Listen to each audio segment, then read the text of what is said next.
వార్తావాణికి స్వాగతం. ఈ కథనాన్ని మీకు అందిస్తున్నది మణిశర్మ. గత ఏడాది సంక్రాంతికి బాలకృష్ణ సినిమా రాలేదు. ఎందుకంటే అంతకంటే ముందు దసరా కానుగ్గా భగవంత్ కేసరి సినిమా వచ్చింది. ఇక భగవంత్ కేసరి సినిమా తర్వాత ఏపీ ఎలక్షన్ రావడంతో బాలకృష్ణ కొద్ది రోజులు రాజకీయాల్లో బిజీ అయిపోయారు. ఆ తర్వాత ఎప్పుడెప్పుడు మళ్లీ సినిమాల్లో కనిపిస్తారని బాలయ్య అభిమానులు ఎంతో ఆసక్తిగా చూస్తున్నారు.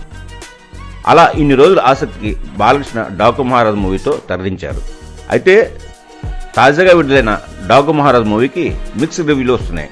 కానీ బాలకృష్ణ ఎలివేషన్స్ చూస్తే మాత్రం నందమూరి ఫ్యాన్స్ చిటికిన వేలతో మీసం మెలివేస్తుందే అంటూ మాట్లాడుకుంటున్నారు. మరి ఇంతకీ డాకు మహారాజ్ సినిమా ఎలా ఉంది? నిర్మాతలకు లాభాలు తెచ్చిపెడుతుందా? నందమూరి ఫ్యాన్స్ని ఆకట్టుకుంటుందా అన్నది మనం చూద్దాం. నాగవంశి నిర్మాతగా చేసిన డాకు మహారాజ్ మూవీకి బాబీ దర్శకత్వం వహించారు. ఈ సినిమాలో ముగ్గురు హీరోయిన్గా కనిపించారు.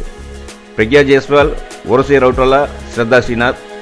ఫ్యామిలీ ఎమోషన్స్, యాక్షన్ సన్నివేశాలు అన్నీ కలగలిపి తెరకెక్కిన మూవీనే డాకు మహారాజ్. ఈ సినిమా ఎమోషన్స్ పరంగా ఫ్యామిలీని చాలా ఆకట్టుకుంటుంది. అలాగే బాలకృష్ణకి ఇచ్చిన ఎలివేషన్స్ భయంకరంగా గూస్ బంప్స్ తెప్పించేలా ఉన్నాయి. సినిమా స్టోరీ రొటీన్ అయినప్పటికీ చూసే ప్రేక్షకుడికి చాలా ఆసక్తికరంగా ఉంది. అలాగే తమన్ మ్యూజిక్ అయితే ఎంతో అద్భుతంగా ఇచ్చారు. బాలకృష్ణ ఎలివేషన్స్కి తమన్ మ్యూజిక్ చాలా బాగా సెట్ అయింది. ఈ సినిమాలో పాప్ సెంటిమెంట్ అద్భుతంగా పండింది. అలాగే సినిమా చూసిన ప్రేక్షకులు బాలయ్య నటన చూసి ఖచ్చితంగా మీసం మెలివేస్తారు.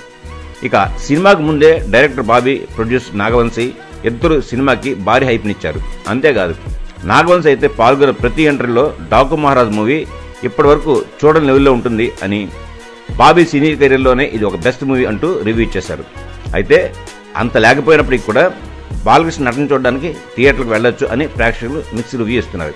ఏది ఏమైనప్పటికీ ఇన్ని రోజులకు థియేటర్లోకి వచ్చిన బాలకృష్ణ అభిమానులకు పసందైన విందు అయితే అందించారని పలువురు భావిస్తున్నారు. ఇంతతో ఈ కథనం సమాప్తం. మా ఈ వీడియో మీకు నచ్చినట్టయితే మరిన్ని అప్డేట్స్ కోసం లైక్ చేయండి, షేర్ చేయండి, సబ్స్క్రైబ్ చేయండి.